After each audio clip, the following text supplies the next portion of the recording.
You're listening to Flip Empire, the show committed to helping real estate entrepreneurs who want to build their empire without sacrificing their life. Your success and freedom starts now with your host, Alex Pardo.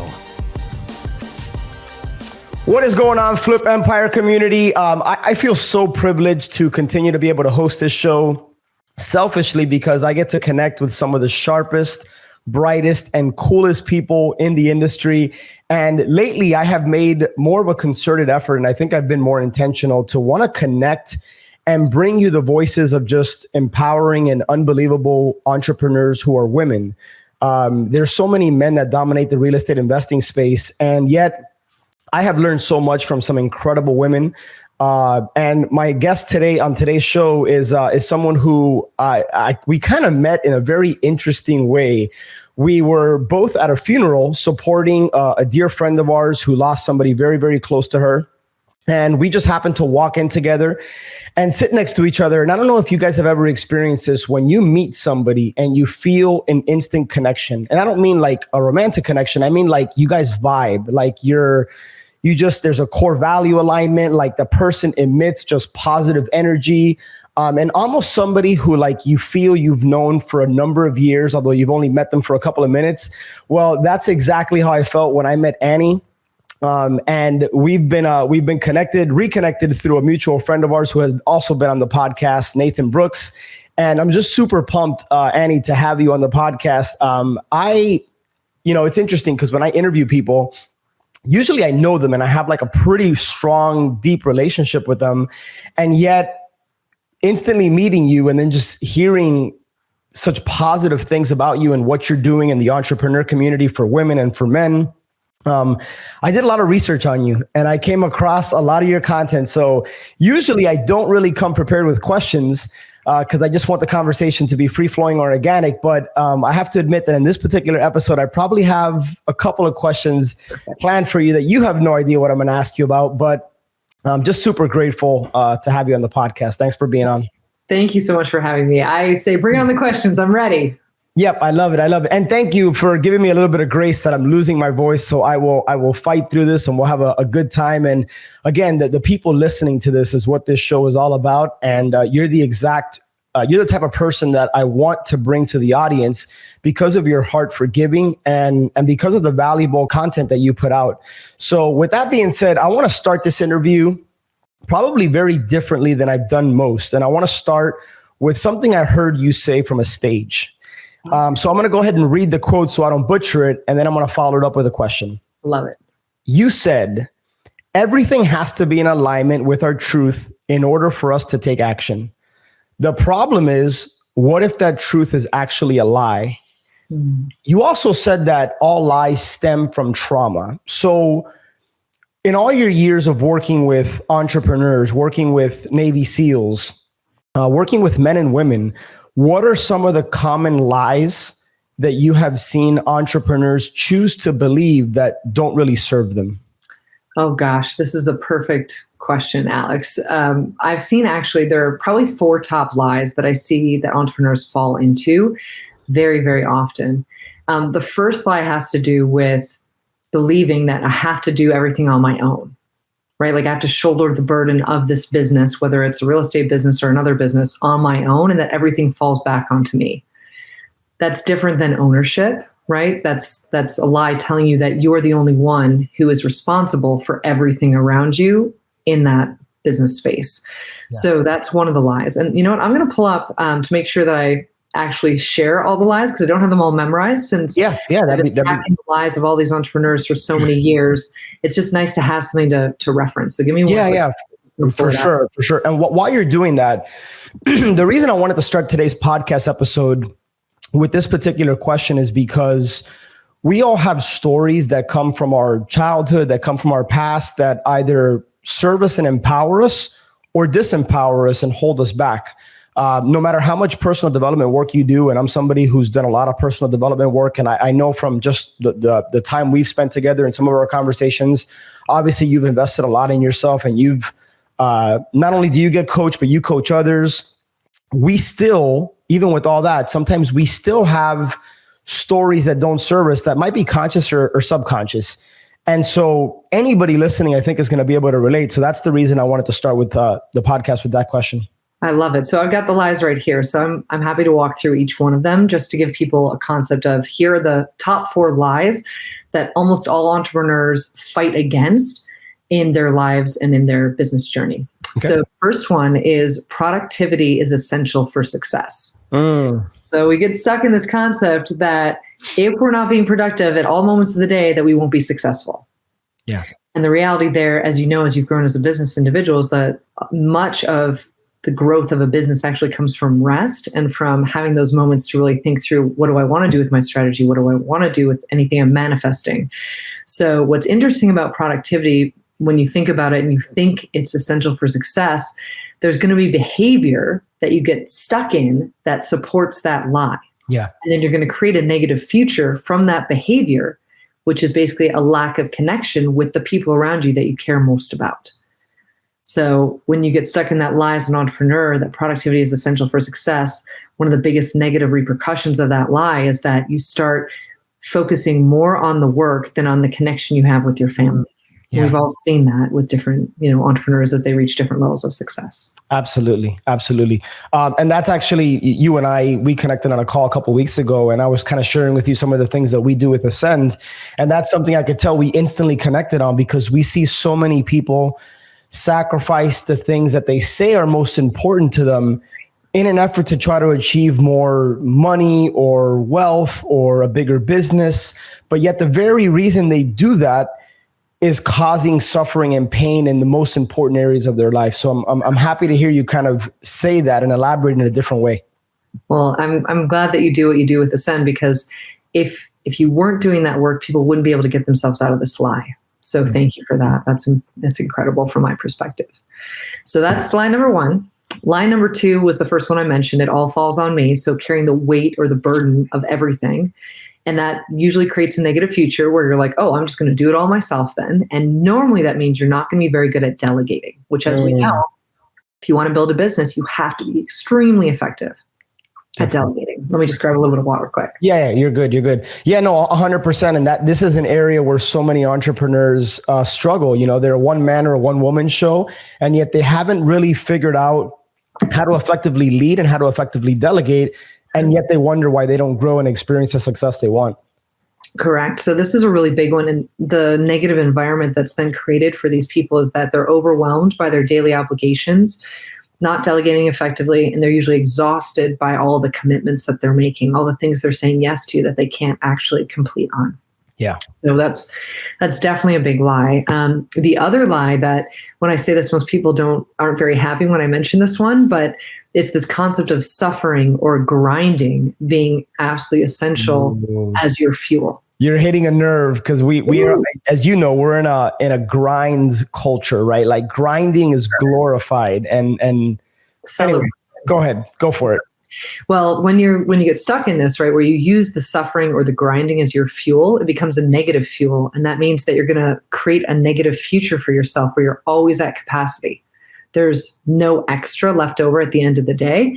And that negative environment, again, goes into, you're going to be exhausted. You're going to be in trepidation about tomorrow. Yeah. You're going to get really good at putting out fires just to keep you super busy. Yeah. I'll share something with you that I think will kind of resonate with you. A mentor of mine years ago told me that if you're constantly putting out fires, stop, reflect, and examine if you're the arsonist. Correct. And I was like, wow. And usually, unfortunately, we are, right? Because we're stuck in that. It's almost like we get stuck in a trauma loop of our own making to keep us at that lower, as strange as this sounds, like the lower vibration of not creating more of what you want. Yep. So that one's perfect. And then we've got line number 4. So this is a big one I see people in the real estate space get stuck in, which is comparison is essential for growth. People believe that if I'm not comparing myself to everybody else in my industry at all times, I can't grow. Yeah. But what that builds is a culture across the real estate industry where people are constantly seeking external validation or approval. Yeah. And you're devaluing your own entrepreneurial journey. And we see this a lot in different masterminds, right? In different, just those types of environments, I think really breed comparing yourself to others when really the comparison should be to the person you woke up the day before. Correct. Right? Like, to at least my humble opinion, that's the person you should compare yourself to, because we're all, Annie, as you know, we're all on our own unique journeys and paths, and you never know what somebody had to go through to get where they're at, and you never really know what they're going through in the moment, despite what you see on the outside. Very, very true. And I think the more that you can stay in your own journey and realize that it's going to be different from everybody else's, because everyone has their own calling, they have their own purpose. And if you could not devalue that journey in the comparison, then you actually have a chance of being much happier in the long term. Right. Let me ask you as a follow-up, whether anybody listening or watching this, maybe one or numerous of those 4 lies are applicable to them. Maybe not. Maybe there's other lies or stories that don't serve them, that maybe they don't even know they believe. And this podcast episode hopefully is bringing out a little bit of awareness and clarity in that. How do people listening discover what are some of the biggest lies that they believe, consciously or subconsciously, that ultimately don't empower and serve them? How do we start to create that awareness around things that maybe come from our past that we don't even know we're holding on to internally and are affecting our external world? Well, the easiest way that I've found to help people identify where the lies are customized sort of for them and their experience is you have to look at where in your life are you suffering. And the reason why I use this is that in life, we're on teams, right? In every aspect of our lives. And if we can start to look at on which teams are we suffering or experiencing suffering, then we can start to tie that back to the root lie that might be affecting us. So for example, right, if you are feeling like you're suffering in your marriage, right, then you might look at that and be like, okay, well, what lie am I telling myself that's allowing me to stay in this suffering? And that helps you to identify very quickly, oh my goodness, I'm telling myself that I'm not worthy of connection, perhaps, or I'm telling myself that I'm not lovable, right? Like all of these different lies will show up in the areas of suffering on the teams that you are in. Do you find that people have to really dig deep and ask? Like one of the things that, it's interesting, when I talk to my coach sometimes, he'll ask me when I really want to do something that he knows maybe isn't aligned with my vision, he'll ask me why 7 times, but he'll just keep saying, but why? But why? And then usually like around the 3rd or 4th why, I start to get a little bit frustrated inside, and I'm like, I don't know. But then he keeps digging, and then we ultimately get to the core, the root. Do you find that entrepreneurs, when they try to discover their lie, struggle to really identify, and they have to just go deeper than the surface level? Well, sometimes for entrepreneurs, they have a tough time identifying the why, because if you think about how the brain works, we've got the subconscious brain that runs 11 million data points a second. You have the conscious brain that only runs 40. So as an entrepreneur, if you're trying to find your lie, you're trying to sift through 11 million data points, which is why most entrepreneurs come to me and they're like, hey, here's my story. Tell me where the lie is, because I can see it much easier than they can, because I'm not having to sift through 11 million data points. Right. So it can be difficult. That's why I use that suffering and team example, because it helps you get quicker down to that root. I'm curious, I'm kind of taking a little bit of a different approach to today's interview, and I'm having some fun with it. What led you down this path to work with some of the best entrepreneurs in the country? Your connection to Navy SEALs, like what got you down this path and journey? Because we're barely scratching the surface with just a lot of the content that you provide. And I want to kind of take a few steps back and figure out how you even got to this point. Sure. I mean, it's a wild story. If you ever talk to like my parents and you ask them like, well, what do you think your daughter's going to do? Never once would they say, oh, yeah, my daughter's going to terrorism. She's going to meet a Navy SEAL. She's going to end up working with Navy SEAL teams and with Jerry Bruckheimer in the movie picture side, just to try to snap up these bad guys that were camcording videos. So I used to run teams of these Navy SEALs going out to capture people that were camcording blockbuster hits. Moving from there into the entrepreneurial space of how do we take the mindsets, the structures, the systems from the Navy SEAL teams that make them the best teams in the world and bring them to normal people that are business owners that just want to have a team around them that feels like this connected brotherhood or this connected sisterhood or just this connection that is more important than even, what they're creating in the world. Yeah. So unfortunately or fortunately, I started in counterterrorism, which let me tell you is not the most interesting piece of this whole story. But when you start in that space, you get really good at watching people, watching behavior, and trying to figure out, what do I need to avoid to make sure that I'm safe?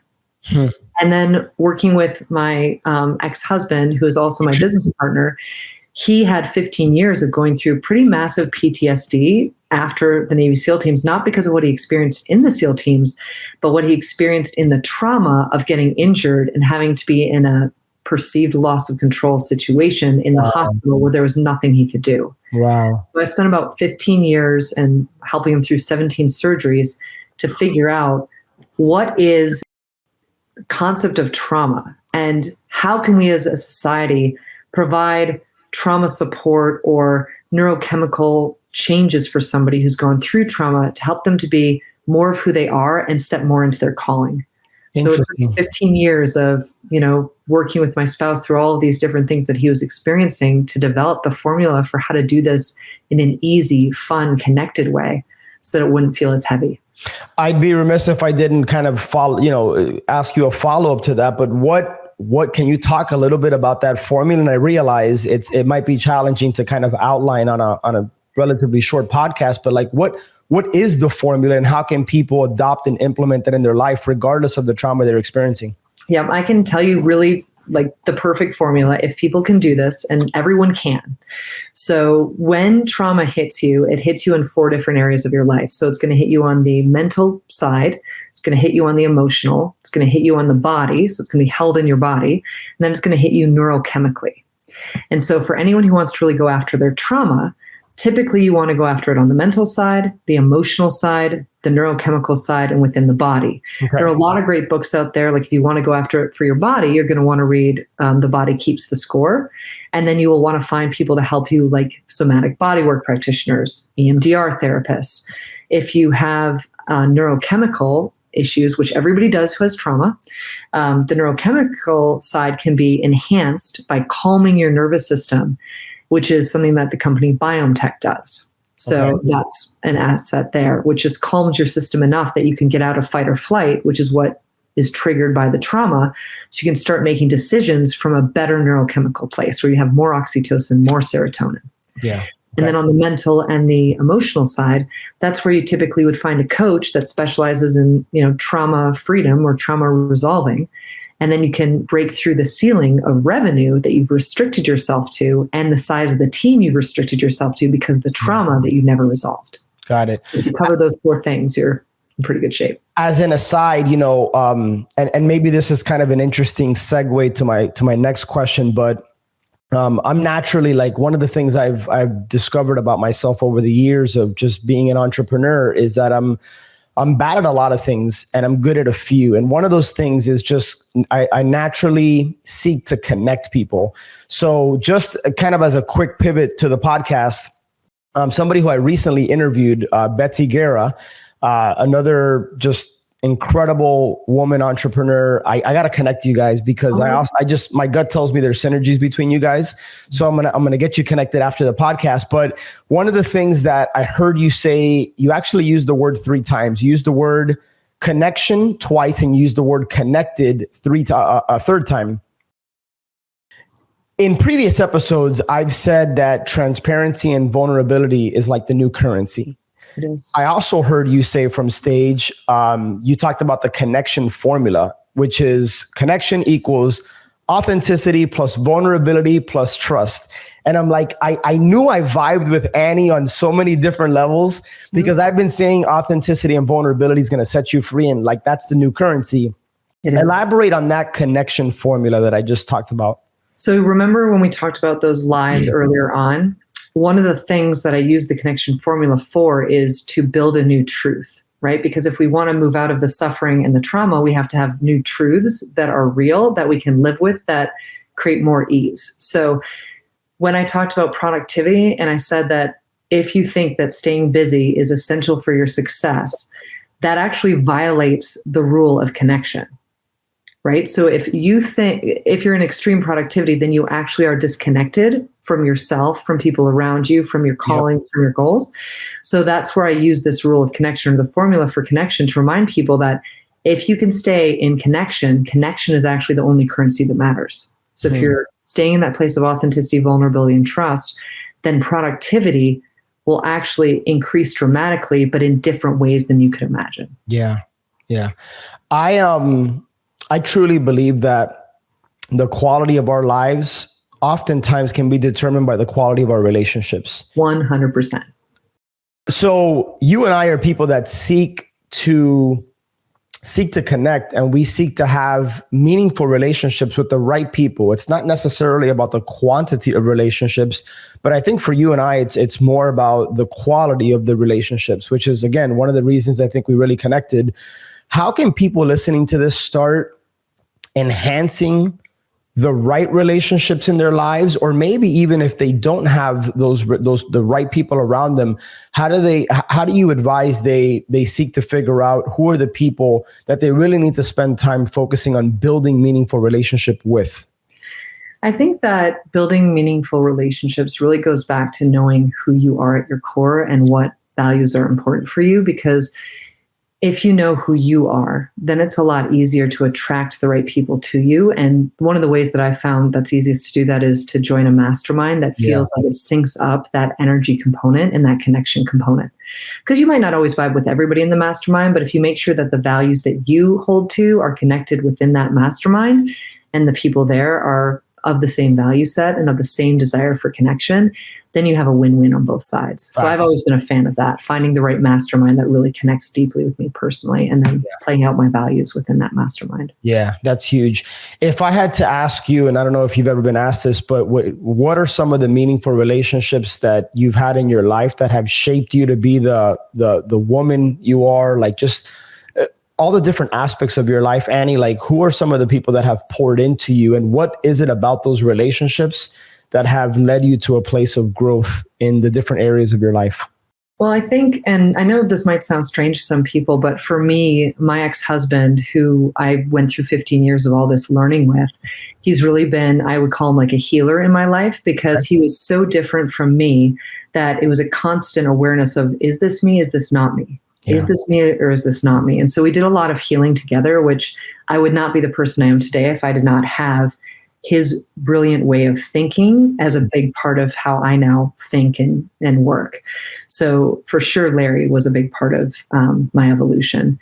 I think too, what I've learned over the years is I had a great mentor when I was working. I was trying to be recruited by the CIA, and she was the top CIA attorney for all of their international work that they did. And she was a big mentor of mine because she always told me, she's like, listen, Annie, it is always going to be harder to go after building relationships as a woman, because people might think that you want something from them, or because of that culture within the CIA, they might think that you're trying to manage the intelligence that's there. And she's like, my goal for you would be to build relationships based on what your heart tells you is right, not because of what you think you're going to get out of it. So I got that lesson very early on in life. Oh, good. From someone who literally her whole life was around, how do I manage and negotiate and navigate all these complex relationships? And she was like, I just wish I had always started with my heart first, because that would have made it a lot easier. Yeah. That was a huge shift for me personally, just to have that as my foundation. Yeah. I think a friend of mine always uses the phrase, instead of hard close, he'll say heart close. Heart close. You got to heart close people. And I'd love to kind of hear your thoughts, because one of the, I think it's a mistake, in my opinion, that entrepreneurs make is that they seek to build relationship, but underneath it all, it's what they can get out of the relationship. It's what they can extract, versus reversing that equation and saying, what can I give to this relationship? Talk a little bit about that, because I really feel like that's a key component that ultimately holds people back from meaningful relationship, because it's very obvious that they want something. There's a motive, and then it just the relationship isn't genuine. Well, most people get caught in a very transactional relationship, right? And that's the bigger issue. It's that people forget that the other person at the other side of the table is maybe a family man who has desires for his kids and his family and his life. And I think when you're stuck in that transactional nature of doing business, you miss out on some of the most beautiful aspects of business. And I've been very much, and maybe to my own detriment, right, over my lifetime. I don't believe so, but some people would say like, oh, you're such an overgiver. Like, you always care so much about the people that you're working with. And my whole thing is, I don't want to work with someone that I don't feel like I could have a long beautiful relationship with, where I can learn about their kids and their family and what their calling is, what their goals are. Like, that's what makes life so beautiful. So I've always been an overgiver. And I think the more we can look at each interaction with somebody and be like, how can I leave them happier, more confident, more acknowledged, more recognized than when I first met them, I think the world would be a better place. And that has to do with giving. Yeah, I echo and co-sign 1,000% on that. It's interesting, and I don't believe it's a coincidence or chance. But when I think of the people who I deem to be the most successful, and I'm not just talking financially, because that's just a sliver of the pie, right? Of the different components of our life. 90% of the time, they're some of the most giving people that I personally know. And I think that's a common trait. So to kind of tie that into working with Navy SEALs, which is just kind of fascinating to me because I've never had the opportunity to work with Navy SEALs. What are some of those common denominators or common traits that you have found Navy SEALs instinctually have or learn to develop that cross over and translate to successful entrepreneurs? So there are two that I've been really excited about for entrepreneurs. The first one is this concept of a desired end state, right? No one would ever think that a Navy SEAL team plans for impossible missions thinking about the emotional state that they all want to be in at the end of the mission. Like that, when I found that out, I was like, so these guys that have to disassociate from their bodies, have to disassociate mentally in order to be able to do impossible things, actually care about the emotional state that they'll all be in at the end of the mission, and they build the entire mission around that emotional state. Wow. So that just blew my mind. And I use that with entrepreneurs because when you look at, say, for example, a business, right, or even your family, if we are not all synced up on the emotional state that we want to create together, then we're going to go off track trying to figure out how to solve problems without that emotional state to guide us. Yeah. So when people talk about vision and mission and values, I think all of those things are really positive and helpful. But for me, with teams, we must be focused on the emotional state we want to create when we're successful and use that to guide all of our planning. So what, just out of curiosity, how do Navy SEALs, how do they get to that emotional state? Like, what's the roadmap or the framework that they leverage in order to figure out what the end of the mission feels like emotionally? Well, that's the thing that when Larry and I were digging into the structures and systems that the SEALs use, none of that is really documented. So we had to backwards engineer those concepts into an actual program that we could walk someone through. So what I know now is that when you're trying to build a desired end state, the first thing is you have to identify what's the biggest challenge that we're up against. And from there, we have to look at, for that challenge, if we stay in it, what is the emotionality? How is it impacting us emotionally? And then what is the impact of that emotion on our behavior? What is the impact of, I'm processing this. What is the impact of our emotions on the behavior? So can you give me an example like that would translate to real estate investors and just entrepreneurs in general? Yep. So for example, right, let me just think this one through. So for entrepreneurs, and let's use a simple example here that everybody can understand. So say you're going to go on vacation with your family. Okay. Most people will logistically plan for the vacation, right? You'll get the flights, you'll get the hotels.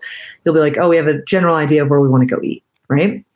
What's different about how the Navy SEALs plan is that they will sit down and say, okay, what is the emotional state that we want you as a father to feel during this experience?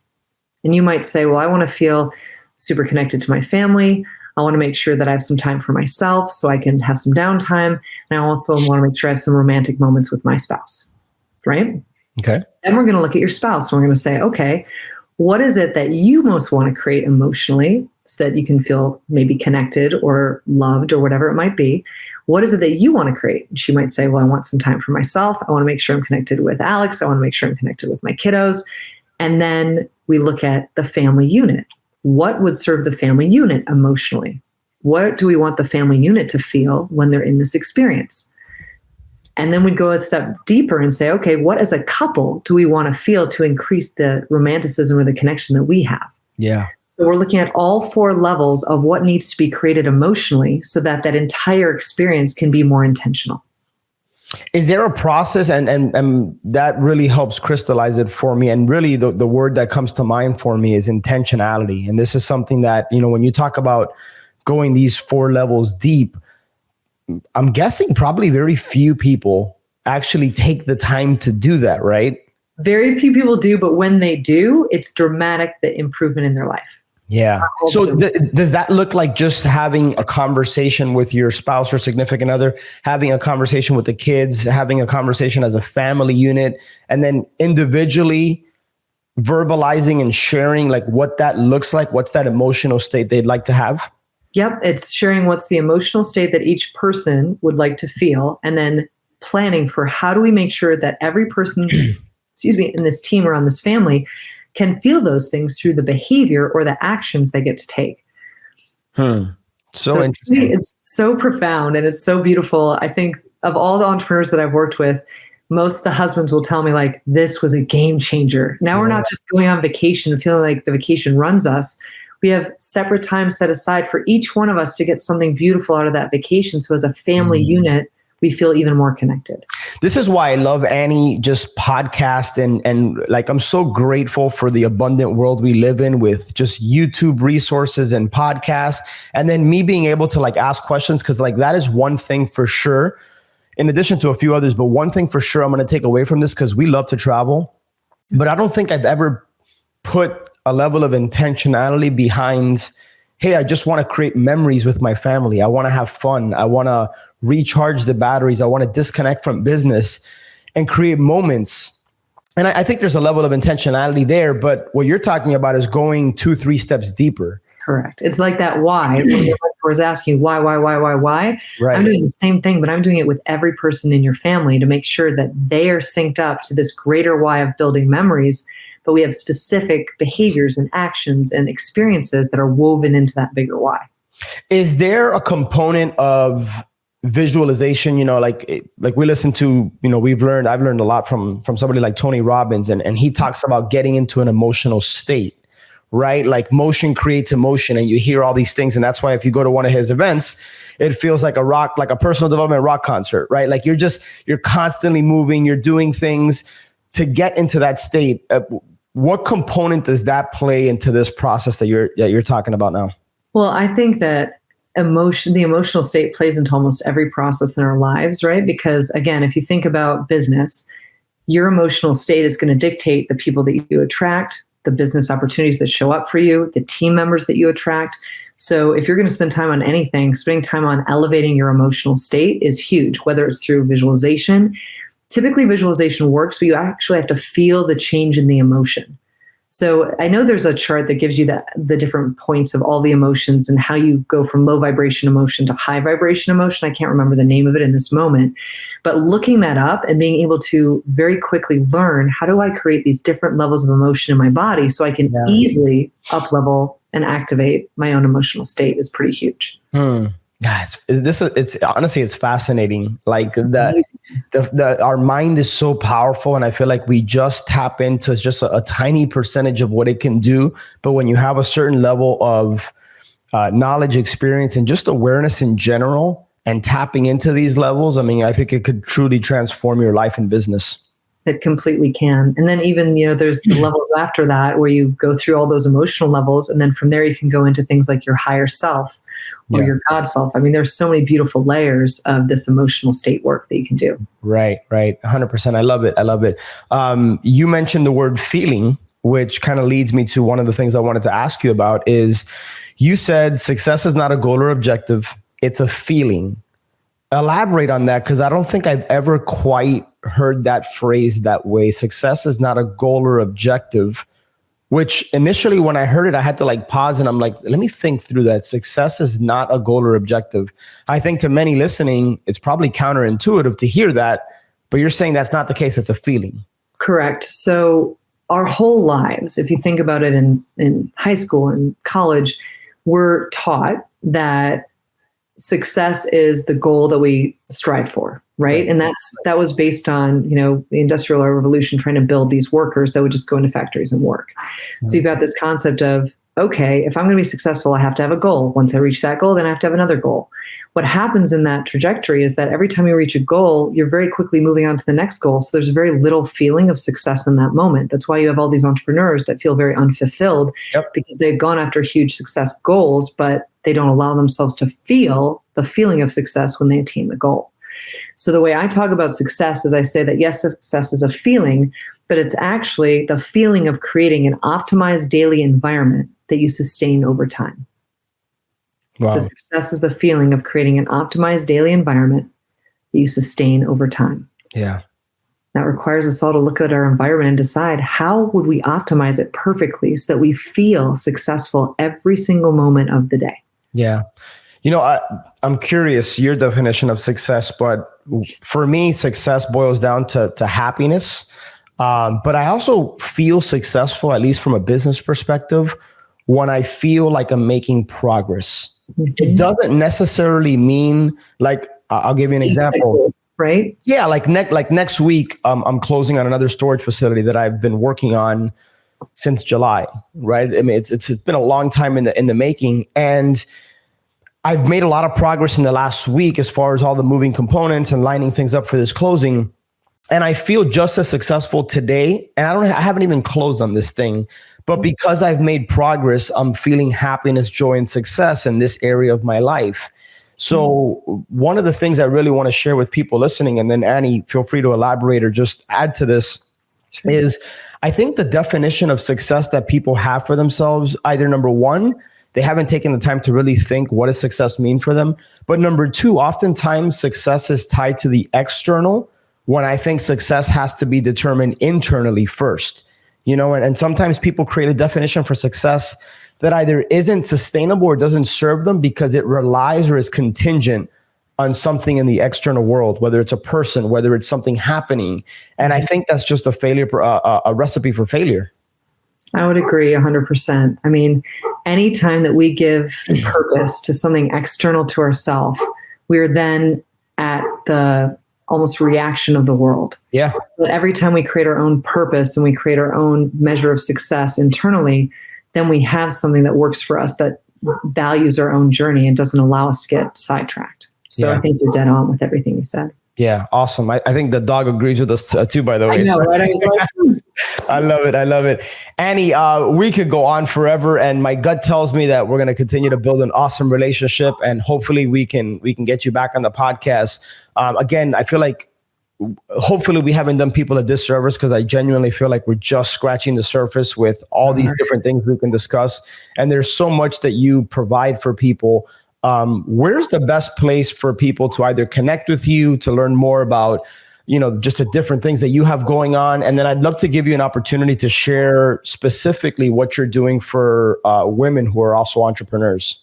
Oh, thank you. Well, most people can find me either through northstar.annie, which is my my Instagram handle, or through reisalestools.com. I do a lot of training in the sales and leadership side for a variety of different size teams, the lead manager teams, acquisitions teams, and the sales managers. Awesome. So reisalestools.com. And then what was the other one? Northstar.Annie. Okay. And that's on Instagram and some of the other. Okay. That's where you can find more of this trauma related work that I do. And the real estate side is more on reisalestools.com. Got it. For the incredible women that listen and are just part of this community, that follow the podcast, that I'm confident have just connected with a lot of what you're sharing and connecting with your energy. What is it that you're creating, and what kind of platform are you in the process of building, or maybe you've already built it for women? I'm in the process of building it. I've been hearing feedback from women for the last 15 years as to what they really wish they could be a part of with regards to a community. And so I'm building something called Women Empires. And what we're going to be doing is creating a one-stop shop for women to go through really beautiful personal development work at the same time as growing and scaling their businesses. So the combination of the two. So awesome. Well, kudos to you, because I'm not aware of anything specifically catered for women in that want to grow in those areas. So I can't think of a better person to lead it. And again, it's unfortunate that a tragedy brought us together, but I'm also grateful that we had the opportunity to connect on just a very, I think the fact that we were in such an emotional state also contributed to the fact that like we needed that community and that friendship, even though it was a new friendship. And I just want to publicly acknowledge you, and I'm grateful for you and for everything you've done, even though Again, we just recently started building a relationship. Like I feel like I can see and read people's hearts, and I feel like yours is in the right place. And I see what you're doing out there. I probably did a little bit more research for this podcast than I have in the past for others, just because, I wanted to try to bring out the best of what you have to offer for the people listening so that it can help them in their life. And I'm grateful for the work you're doing and the fact that we connected the way we did. Well, I'm so grateful that we met the way we did too. And I think that, like you said, you can read hearts, I can read hearts too. And just from the beginning, I knew that your heart's been in the perfect place. And I'm just so thankful that I know you now, and that hopefully we can continue to impact your audience in any way that works best. And then, for anyone who's out there, his mastermind is really one of the most beautiful masterminds that I've ever heard of, because I've been to almost all of them. And so if you have a chance, please check it out. It will serve you in business, in life, and in all of your relationships. Thank you, my friend. I received that, and I'm grateful for you. I appreciate you. Guys, definitely reach out to Annie, find out what she's doing. If you have a team out there and you need somebody to help you from a leadership perspective, the training, REISalesTools.com. And then on social media and some of the other platforms, if you want to connect with her as far as what she's doing on the trauma side of things, and just some of the things that we discussed on today's podcast episode, northstar.annie. Would be on Instagram and some of the other places, but and we'll include some of the links to the resources that she mentioned in this podcast. So, guys, I'm grateful for you as well. This show would not be possible or exist without you, the listener. So, it's pretty cool to continue to watch it grow. And I'm gonna, Annie forces me to level up in some of these different areas of my life, and I think I'm pretty confident saying that she's doing the same for you. So. Just take one thing. It's one of the things I've always alluded to on this podcast is you don't have to implement everything you hear, but cling on to one thing that you think could move the needle in your life or in business, and then work on that, develop that, and then connect with Annie if you want to continue to grow in some of these areas. So Annie, with that, my sincere apologies that my voice is giving out of me, but you did great. Thank you for giving me some grace, and same to you guys listening. I really look forward to connecting with you on the next podcast.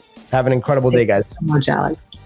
One last thing before you go. If you have been listening to the show for a while and or you have been getting value from the show, I would be 100% honored if you would share this show with a friend, or maybe share it with somebody that you think could benefit from this. It's my mission, it's my cause, it's my purpose through Flip Empire to impact and touch people's lives, to help people and in their businesses. So it would be an honor if you would be willing to share this episode. And one last thing, make sure that you're subscribed so that you get notified every Monday and Thursday when shows get released. I look forward to connecting with you on the next one. Until then, have a great day.